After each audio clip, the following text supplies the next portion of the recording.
আসসালামু আলাইকুম, Ayesha kitchen and ব্লগে সবাইকে স্বাগতম জানাচ্ছি। কেমন আছেন সবাই? আমি আলহামদুলিল্লাহ অনেক ভালো আছি। তো আজকে সকাল সকাল ভিডিওটা তৈরি করলাম। তো সকাল সকাল আমি 1 কাপ চা তৈরি করে চা খেয়েছি, আর ছেলেমেয়ের জন্য কর্নফ্লেক্স তৈরি করে দিতেছি। ওরা আবার সকালবেলা হালকা পাতলা নাস্তাই খায়। তো আমি 12টার দিকে একটু নান রুটি আর গরুর গোস্ত খেলাম। তো আজকে সারাদিন আমার আচার তৈরি করা নিয়ে সারাটা দিন চলে গেছে, আর কিছু রান্নাবাড়া করতে পারি নাই। তো এখানে হচ্ছে জাল টক মিষ্টি আচার দিব। এর জন্য আমি হলুদ মরিচ মেখে আর সরিষা মেখে এটা আমি 1 ঘন্টা রেখে দিয়েছিলাম রোদ্রে। তারপর এটা আমি সরিষার তেলের মধ্যে দিয়ে ভালো করে একটু নেড়ে চেড়ে নিতেছি। তারপর আমি আবার আরেকটু সরিষা বাটা দিয়েছি, তারপর চিনি দিয়েছি। সরিষার তেল তো অবশ্যই দিতে হবে এই আচারে, সরিষার তেল দিয়েছি। তো এই তো আচারটা আমার হয়ে গিয়েছে।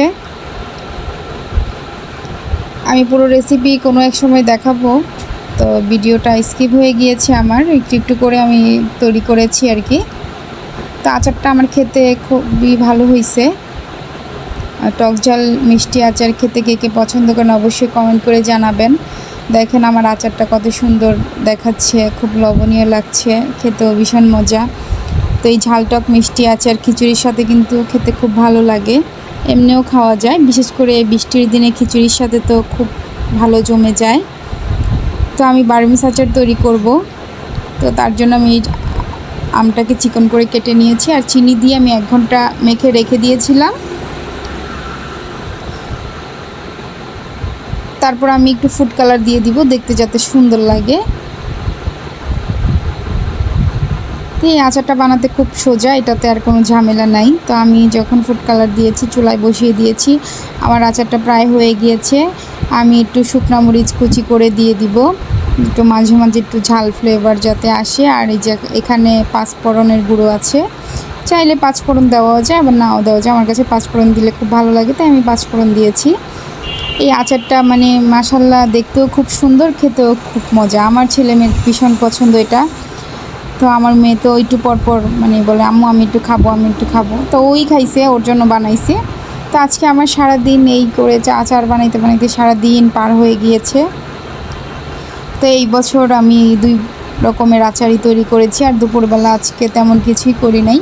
আমি বটবড়ি দিয়ে আলু দিয়ে ভাজি করেছি, সেটা দিয়ে আমি ভাত খেয়েছি। আর হচ্ছে এই যে এখন তো আপনারা সবাই জানেন যে বৃষ্টি হলে কী হবে, গরম তো আর কমে না। বৃষ্টি যত হচ্ছে গরম তত বাড়ছে। তো এই তো বৃষ্টি একটু হয়েছিল, বাহিরের একটু আবহাওয়াটা ভিডিও করলাম, আপনাদের সাথে শেয়ার করলাম। কেমন লাগছে আপনারা একটু কমেন্ট করে জানাবেন। ঠান্ডা হাওয়া বয়ে যাইতেছে। আর সন্ধ্যার সময় একটু পায়েস রান্না করেছিলাম আগের দিন, সেটা আর কি ছেলে মেয়েকে দিলাম, নিজেও খেলাম, খুব ভালো লাগলো, অনেক মজা হয়েছে পায়েসটা।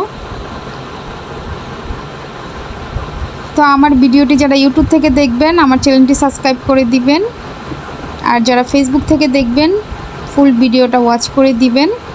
আর বিকালে একটু ঘুরতে গিয়েছিলাম ফুচকা খেতে, অনেকেই গেছে আমার সাথে। তো ক্যামেরার সামনে কেউ আসতে পারে না, তো একে ক্যামেরার সামনে আনতে পারছি। তো এই তো ফুচকা খেলাম, খুব ভালো লাগলো। তো সবাই আমার ভিডিওটা ফুল দেখবেন। দেখা হবে